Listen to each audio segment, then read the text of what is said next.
early so you can get your notification. I'm also going to post the link to our other delicious Facebook group that you can also hop into. It's called Feeling Last, Get Your Balance Back, Mind, Body, Soul. And if you enjoy my lives that I do on a Monday Soul Deliciousness, that's just another place that you can go to basically feed your soul. So I kind of have my stuff set up in little tiers. So this Monday Soul Deliciousness is meant for everyone. You can get lots of inspiration. It can help you with your life.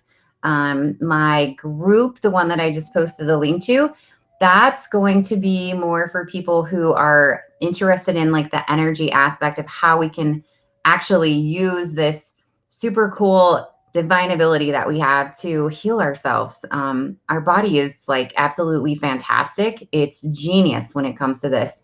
We just don't tap into it like we should. This is like an ancestral thing that we like sort of push off to the side that really people are awakening back to. So it's this really cool process. And then I have an even higher level group that's called Soul Centered Practitioners, and that's for all my amazing peeps in my tribe that I am mentoring to do this beautiful work that I do in helping find your purpose, your passion, helping you turn what I call your trauma into something that you can actually help others with, which is just really empowering and super soul fulfilling.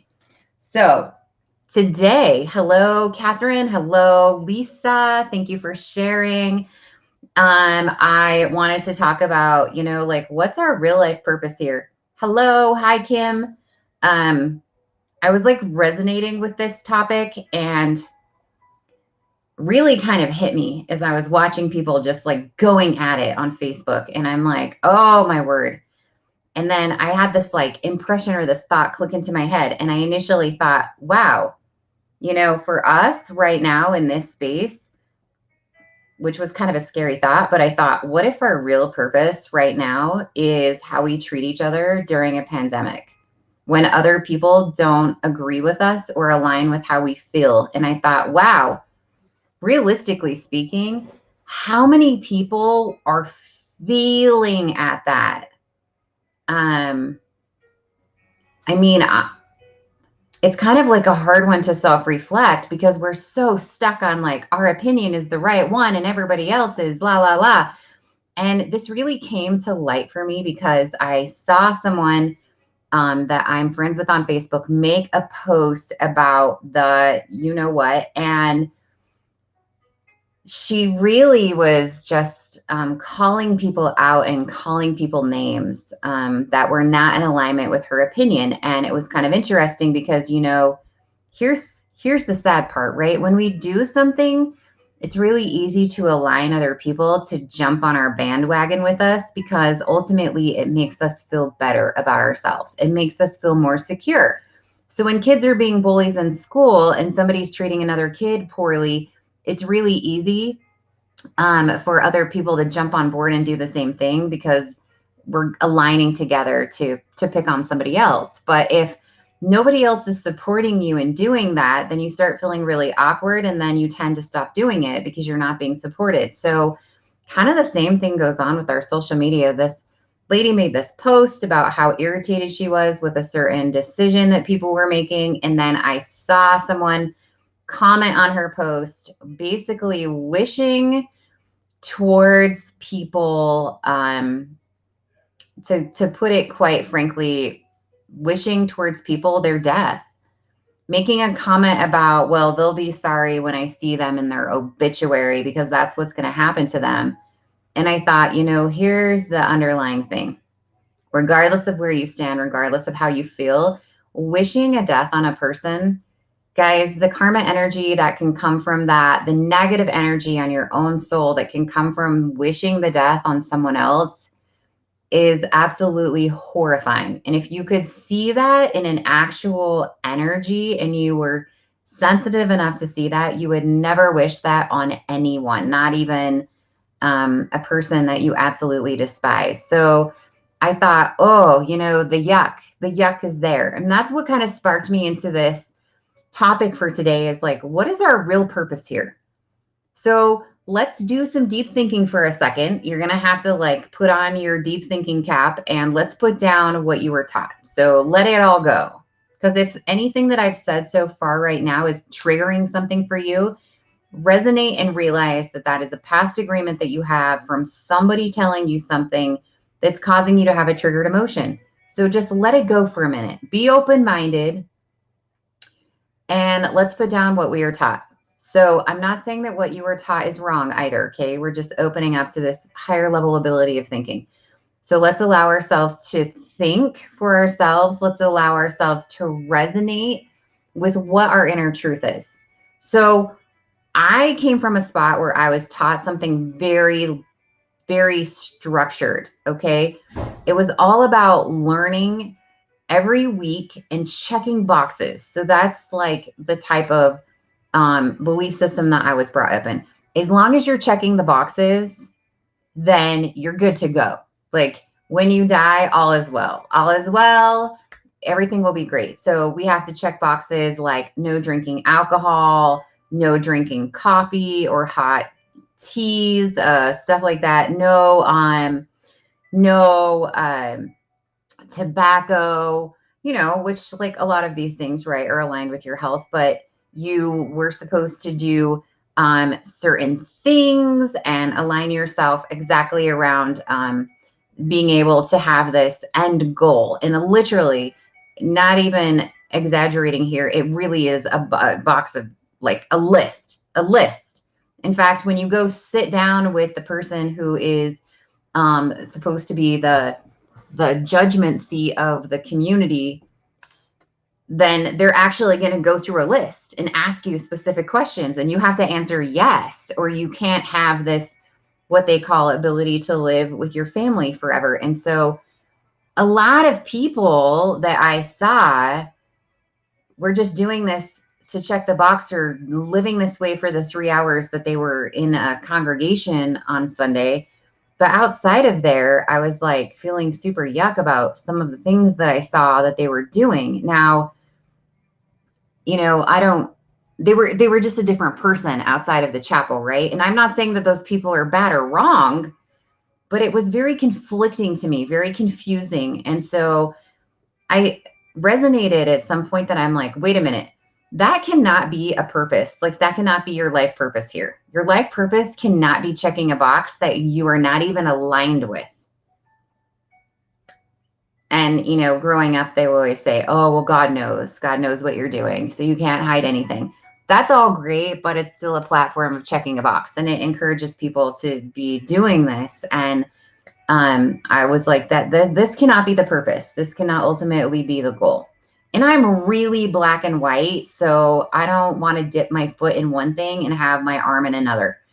I try to be really authentic and that just isn't my jive. So when I sat with myself and thought, okay, I want to know like, what is my real purpose? Like what really resonates with me? Now don't sit and start smacking yourself upside the head and be like, I don't have a purpose. Like I don't have one. Everybody has a purpose. So if you don't know what your purpose is, kind of figure out, what do you feel passionate about? That's a really good way to find your purpose. What do you feel passionate about? I feel passionate about watching people's lives change. That for me is an incredible purpose. When people message me and tell me something like where they watched a video or they had a session and they completely changed how they were feeling and now they have this beautiful thing happening, like that's fulfilling my purpose based off of my passion. So sometimes we think really big, right? We think, oh, my purpose has to be saving, mankind. And of course, because you're thinking on such a high scale, yeah, right, you feel like you don't have a purpose because how would you ever achieve such a thing? So bring it down a little bit. And I'm going to say, what if your real purpose here in life is learning how to love yourself? Yourself, learning how to actually love yourself. Now, a lot of you have a past agreement that when I say that, it pops up into your head of, oh, Amy, that's really selfish. But that's simply because that's what you were taught. Oh, don't do anything for yourself. You got to be serving and helping others. Always. That's the purpose in life. But this is really twofold and it comes back around. So guess what? Truly loving yourself allows you to give true unconditional love to others. Unconditional love. I'm not talking about the fakeness that comes from, oh, so-and-so down the road is feeling ill, so I'm going to force myself to cook a dinner and take it to them because my mom taught me that service before self. I have to serve other people first. And so we live this life where you're constantly like feeling all this guilt because you have to be doing all this stuff for everyone else. But ultimately, you're bashing yourself. And so we're running around like kind of in this fake little facade of, I can't take care of myself because it makes me feel guilty. And doing so is really selfish. But I want to take dinner to a family in need, not regretfully, but because I feel like I'm supposed to, but I want to take it to them because I want to. Now, I actually had this thought the other day, and I did this to myself because it resonates with me. That's a really big thing in my community, that when someone is ill or has an issue going on, that we all gather around and we take them a meal. And I drove past someone's house where I knew that they had had an issue, and I was like, man, I feel like a dirtbag because I didn't take this family a meal, or nor did I volunteer to take the family a meal. And then I started having that guilt set in and that like whole, you're a loser, you're not doing everything, yada, yada, yada. And I of course, this is what I do, right? For, my passion is teach people how to not do that. So initially you can't stop things like this from happening, guys. So understand that. Otherwise, you'll drive yourself crazy thinking that you have to be perfect and you don't ever have any thoughts creep into your head that are not healthy for you. So when that happens, instead, I'm like, okay, wait a minute. Cognitive mind, you're running wild. Subconscious mind, what do you have going on in there that's making your cognitive mind freak out? And I literally have a conversation with myself. I honestly believe that people that think they're bipolar are actually really connected to their subconscious and they just don't understand how to talk to it. Okay. So here we go. So I'm having this conversation with myself and I'm like, well, wait a minute. I don't even have time to make dinner for my own family. I have a million stressors going on in my own life. I'm trying to juggle 3 jobs. I have children. My house is currently an absolute freaking wreck. So do I disregard the fact that I have all this going on and shove all of my stuff aside because I feel obligated to take a meal to a family? And I said to myself, no, you serve people in your own way, in your own capacity, and that's what resonates with you. Pretty simple, right? I mean, I serve people every day, and that's what resonates with me. And that's how I bring people to a higher space. That's how I bring myself to a higher space of vibration. But I'm letting go that past agreement, that past thought that was put into my head of how I have to make it look, how I have to make my life look, which was very, very get married with the church, take my family to church every Sunday, dot the I's, cross the T's, do it exactly this way. And then when I die, all is well.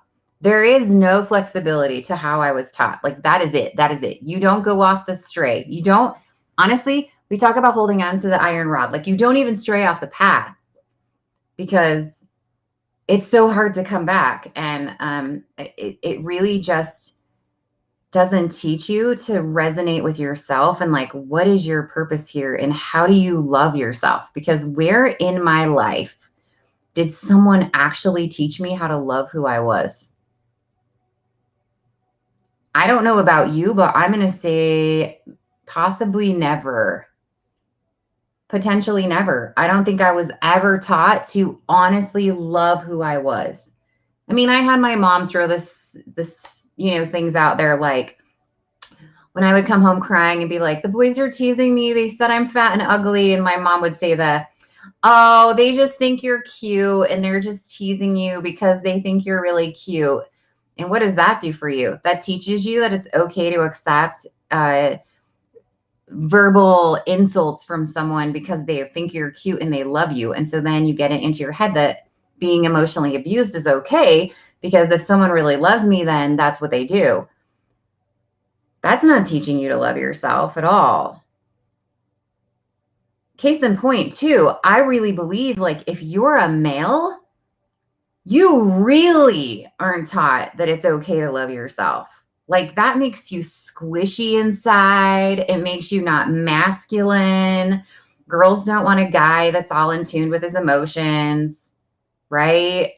I don't want to be with a crybaby. I mean, I see it all the time. Like I even have to stop myself from doing it because it's how I was raised when my kid cries. When my 6-year-old cries, I want to be like, man up, stop acting like a baby. You're not that hurt. Stop crying. And what do I do if I'm enforcing that, right? I'm telling him emotions are not okay. You are not allowed to feel. And then he can compartmentalizes that. And then he becomes a grown man. And what happens? He feels like he's a mess inside if he has any type of emotions. But then his wife's over here saying, man, I wish you were more emotional. I wish we could talk. I wish you would like open up and tell me about how you're feeling.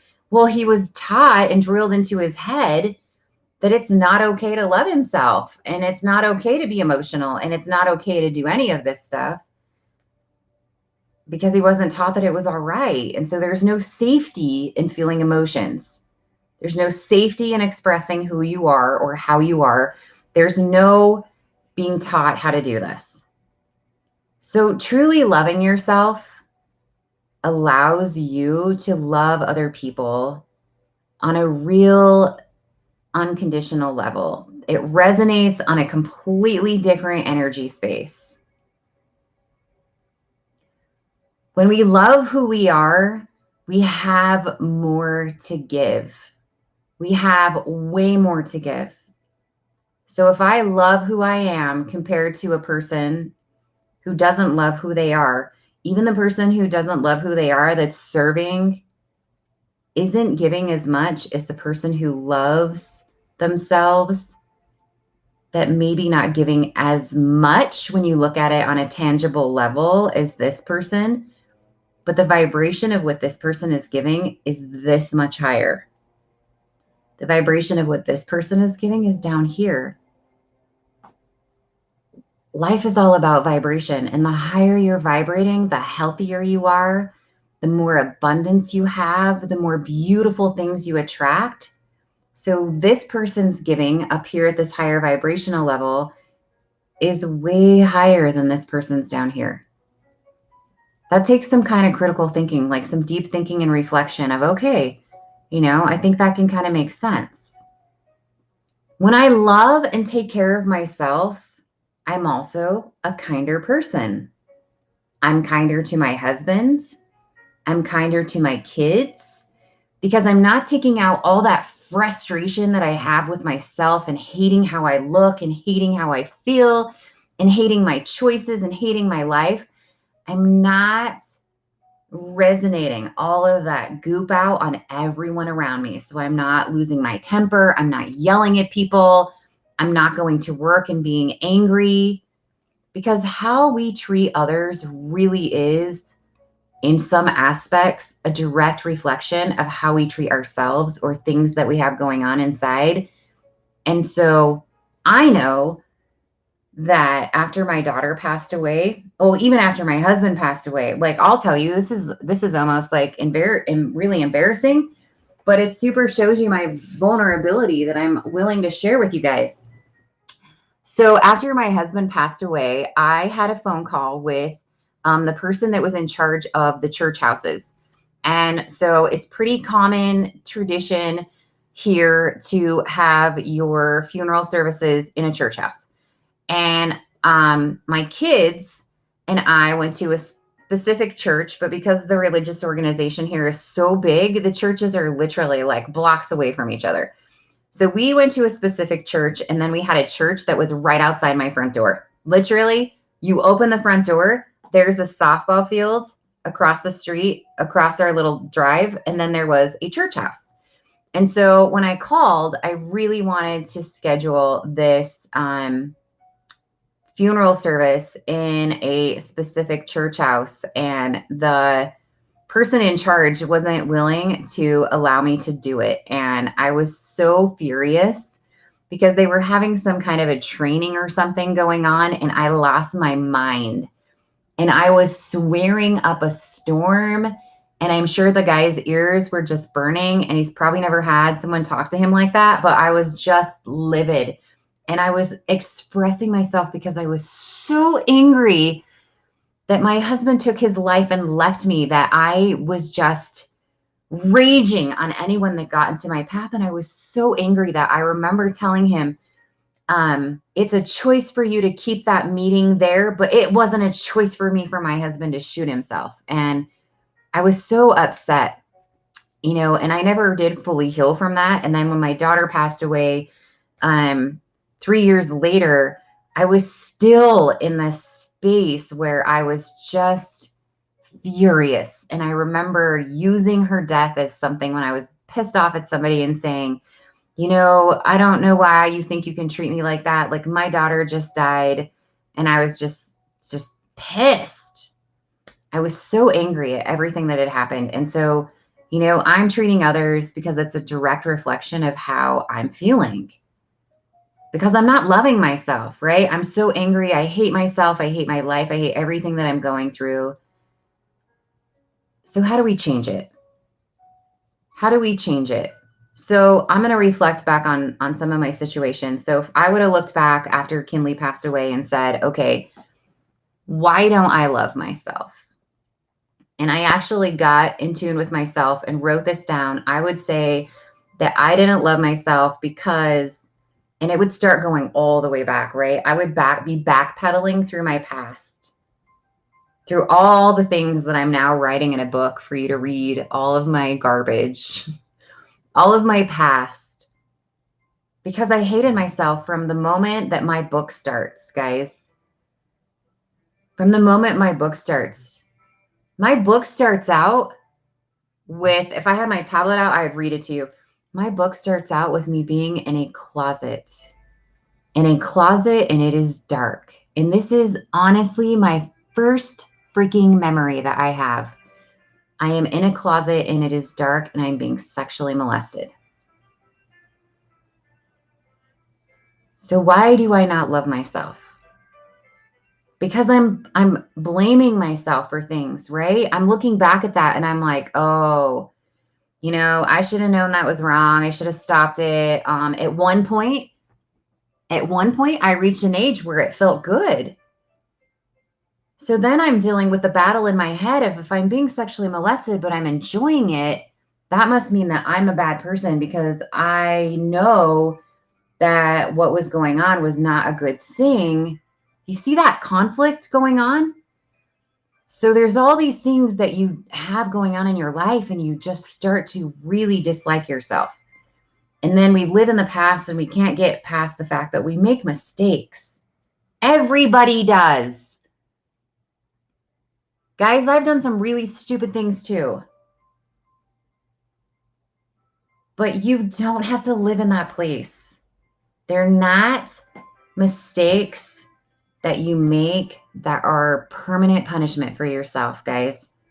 Right? And that's why I always try to tell my kids, please don't do things that the world has a consequence for that is permanent, right? Like driving and drinking, because if you kill someone and you get placed in jail for the rest of your life, that's a really hard thing to come out of, right? Living every single day, being in a penitentiary, knowing that happened. So please don't do things like that there's a consequence outside of you just feeling guilty that has to happen. But you don't have to live in that space. So how do you love yourself? You write it down. Like, be open, be honest. If you need to go into a place where you can feel emotional because you feel so vulnerable and it's painful and it hurts, You don't want anyone to see you doing that? Then do it. Sit in your car, listen to some music, write down everything, let it flow. And do not tell yourself when you do it, someone will get a hold of this notebook at some point, because that stops you and creates a block for you being honest. So I want you to take a piece of paper and a pen, even if you tell yourself, when I'm done with this, I'm going to burn it so no one ever sees it. And then write it down. Why don't you love yourself? Okay, great. So I have this list of reasons why I don't love myself. Is there anything in my list that I can change? Because some of it could be, I don't love myself because I am eating poorly. Okay, you know what? We can work on that. We can focus on it. We can change it. But do know you got to get to the underlying issue of why are you eating? Because food is simply a way to fill your heart energy, because you've got some empty space going on. But let's look back at this. Me feeling at some point like I blamed myself for my daughter having a heart defect.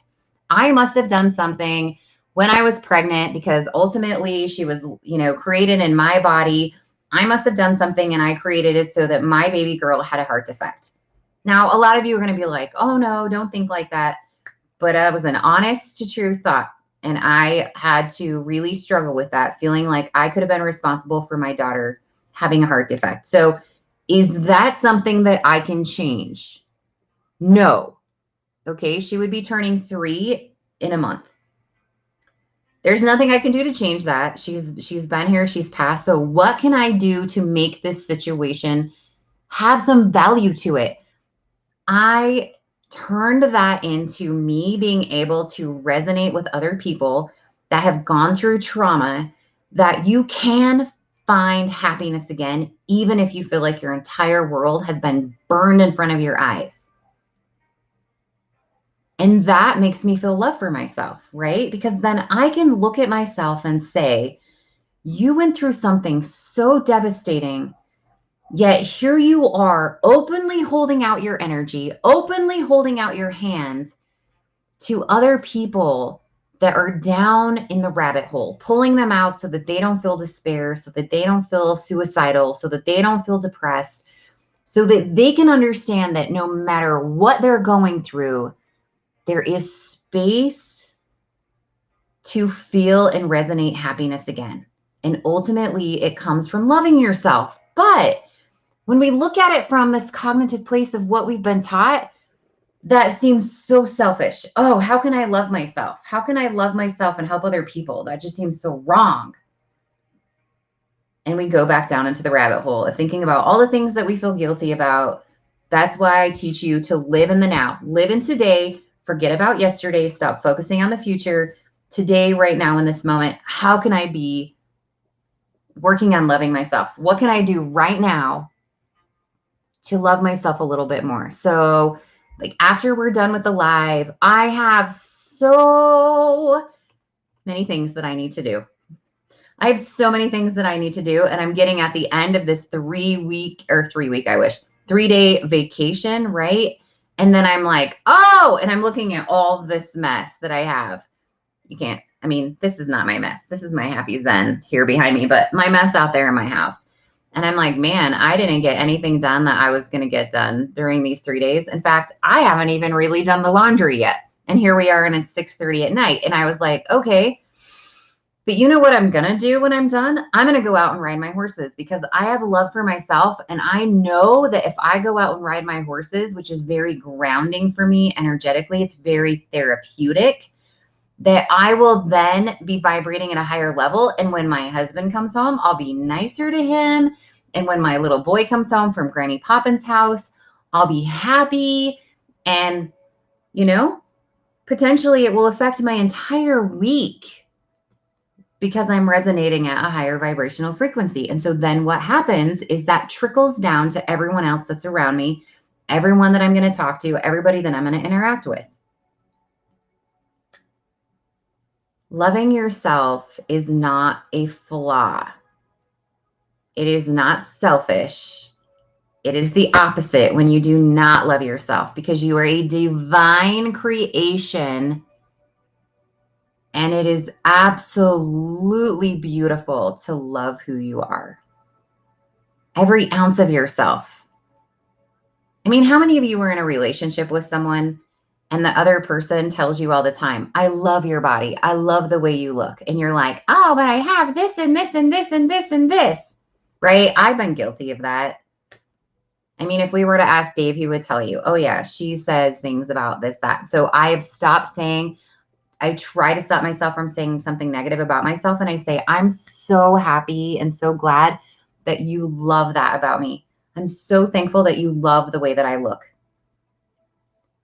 Don't talk negative about yourself. If, view it from the person that's telling you how beautiful you are, every ounce of you. View yourself from their eyes because they see you on a higher dimension than just the physical that you're looking at. Okay, now, another thing that's really important that I want to leave with you that all encompasses around this. Resonate in your own space, guys, especially right now, because a lot of you are falling apart. A lot of you are falling apart at the seams because you're being so unraveled by what's going on in life. It's easy to do, okay? I mean, literally somebody's pulling your little thread and you're just unraveling by the sleeve. Resonate in your own space right now. Love who you are and let other people do their thing. Now, Amy, that's not fair. That's your ego hopping in and yelling at me. That's not fair. It's not fair for other people to be doing that, regardless of what we're even talking about. Okay? Because I can find some of you on this call that are saying that about one way or saying that about another. Resonate in your own space. That means, right, as I'm talking to a 3-year-old. All right, now, mommy says, I'm going to need you to worry about you and stop worrying about what all your brothers and sisters are doing. You worry about you, okay, little Timmy? And that's really where we're coming from. Resonate with your own space. You are never going to change the minds of other people. You are wasting your energy. And that waste of energy, guess what can happen to you? When you expel all of this energy and you're feeling fear and panic and you're arguing and you're angry and you're peeved and you're whatever, all you're doing is harming yourself, guys. You are lowering your own immunity. You're lowering your own body's ability to fight things.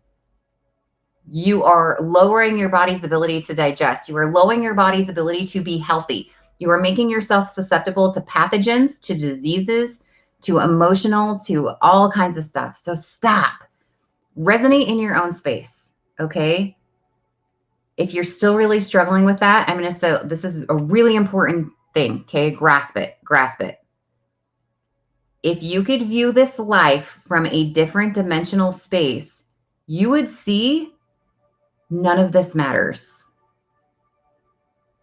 And I'm not talking like go to a dimensional space where we're like talking about I'm saying outside of your little itty bitty teeny tiny microscopic little earth life, okay, which lasts for hardly any time at all. If we're talking about the grand scheme of dimensions of time, you're a pebble of sand and you are living in this earth life. And I hate to break the news to you, but everyone is going to die and you're fearful of dying and you're fearful of all the things that come with that. And so you're freaking yourself out and you need to just resonate in your own space. Resonate in your own space. There's a guy that I'm working with for medical intuitive classes, and he is so awesome. And he's just like, I don't care. He's got this like thought process of he's like, I've never been fearful of death. Like death has never bothered me. It's part of a process. It's inevitable. And if you could see potentially what's on the other side of this little microscopic earth life, you probably would be a lot more excited to hop on over. It's just that your thinking is in this physical realm, and that only leads to fear, anxiety, and yuck. When we live in the physical realm and we focus on materialistic things and physical stuff, and we stop thinking about what is my ultimate purpose here, which is loving ourselves and loving other people and being kind, then I get stuck in like all the nastiness of life. And it's yucky, really. It is. So allow yourself to resonate a little bit higher. Like, what's your passion? What's your purpose? Get yourself there. Stop worrying about other people. Don't wish ill things on others. And resonate. Allow yourself to be in this higher vibrational plane. Because I'm telling you, When you resonate in a higher vibrational plane, everything melts beautifully for you. Think of it like churning really hard cold butter, right? It's freaking hard. That's what life is like when you're focused in this physical realm. It's like churning cold butter out of the fridge and you're like, this is freaking impossible. And when you're resonating at this higher vibrational frequency, that butter is nice and room temperature and everything's flowing for you. And when you are faced with a decision, the answer is right there and you're not fighting yourself, because when that butter is cold and you get a decision, you're like, I don't know what I should be doing right now.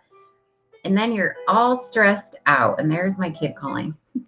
Then you're all stressed out and you don't know what's going on and you're living in this space of like, blah, right? And then I'm fatigued and I'm exhausted and I'm yelling at people and I feel sick and my back hurts. And I mean, I get with clients and I'm like, the list of things that they have going wrong with them is so long. It looks like Santa's list for good and bad girls and boys for a whole year, honestly. So there you go. All right, you guys, I'm going to leave you with that beautiful deliciousness. I did post the link to my other group if you really are like, wow, I'd love to get more of this beautiful energy. I have all sorts of freebies and things on my little group. You can hop into there. I hope you have a beautiful rest of your week. And I'm sending you just light, love, and beautiful energy, guys. So resonate with it. Breathe it in, feel it, and just let all the frustration and all the conflict energy of everything in the world just go. Have a beautiful